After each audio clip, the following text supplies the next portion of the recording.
Hey guys, this is EditorsDepot and you're watching another intro template tutorial. Feel free to pause this video at whatever moment you wish if we're going a little too fast for you. And if you have any questions, leave them down below in the comment section. We always reply to every single comment, and if we're away for a minute, just go ahead and comment down below and there's very friendly people that will help you, guaranteed. It's important to remember that this is a pre-made tutorial that we've carefully selected and approved because we noticed that it works the exact same way. If you have any questions, comments, or it's just not working for you, just leave a comment down below and we'll get back to you, guaranteed. Now this tutorial requires both Adobe After Effects and Cinema 4D. You will absolutely require them. If you do not have them, go ahead and visit EditorsDepot.com. We can do any template customization at very affordable prices. Just feel free to select the template you wish and check out with it and detail everything you want on the template. Now that that's out of the way, all you're going to want to do is open up the Cinema 4D file. So here it is, and we already have it open, so I'm going to go ahead and bring it up. And as you can tell, everything is ready to go. All you have to do is replace the text, render, and you're done. Except one little thing, there's sometimes problems that come up with the templates, and I'm going to go ahead and cover them here. Sometimes the audio will be included, and you don't have to worry a bit about that. As you can tell on this template, the audio is included.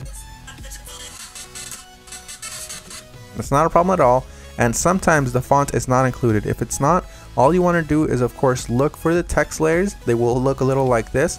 Select it, and then hit font, and select any font you wish. You can visit DesignerDepot.net for any font you wish. The first thing you want to do is of course modify one of the text layers. So here it says your. I'm going to go ahead and hover the text after I select it and replace it with editors. I'm going to do the same thing for the second layer behind that one. I'm going to hover the text and write editors.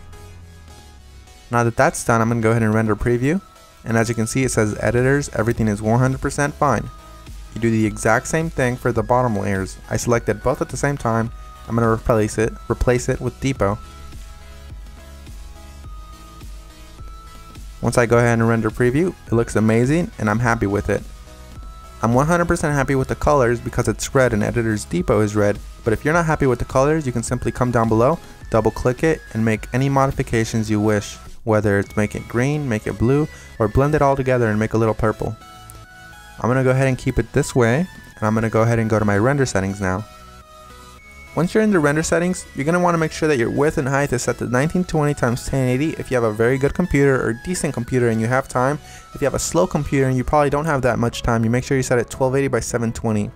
You want to make sure you tick all frames, and then you go to save. You make sure it has a PNG sequence for a faster render that does not reduce quality at all. And you want to make sure you select file here. Make sure you make a folder for this one render sequence that's alone and empty. Mine is template render, and I'm going to name my every single sequence render. You close that and you begin the render. While it finishes rendering, I'm going to go ahead and open up my Adobe After Effects file and go ahead and get started with that for you guys. As you can see, that says that there's two files missing, so I'm going to go ahead and find them for my computer. So I'm going to wait for it to load, and as you can see, it says here that the audio is missing. I'm going to go ahead and double click the file, and I'm going to find it for the computer. It should be included in the template, and if it's not included, we're sorry and we're going to do our best to try to help you, but if it's not, you can go ahead and include any audio you want. As you can see here, it's not included, so I'm going to go ahead and just drag in one of my copyright-free files that I have in my library.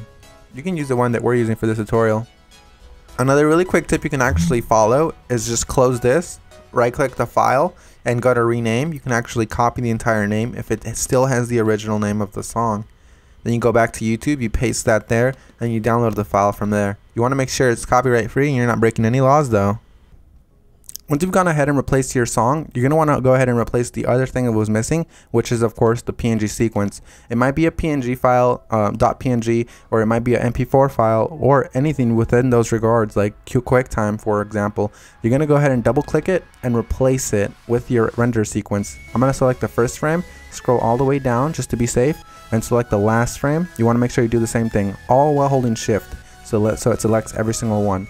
You make sure you tick on sequence here where it says PNG sequence. You should have that option for Windows as well. You hit open and it will import every single one and it'll make it look like a video. That makes your render much faster and it looks the exact same.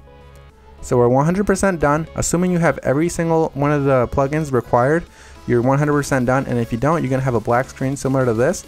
But if you do have a black screen similar to this, you're going to just want to make sure you troubleshoot it by turning off or turning back on whatever adjustment layers might be messing up your entire video. As you can see here, all of the adjustment layers, one of them within these messed up the entire render, so I'm going to go ahead and turn them on one by one. That one's fine, that one's fine. Oh, this one's the problem here. So you make sure you turn them back on and you're done. So I had one layer that messed everything up, and that's because I do not have the correct plugin. You want to make sure you fix that, and you want to make sure you don't run into that problem again.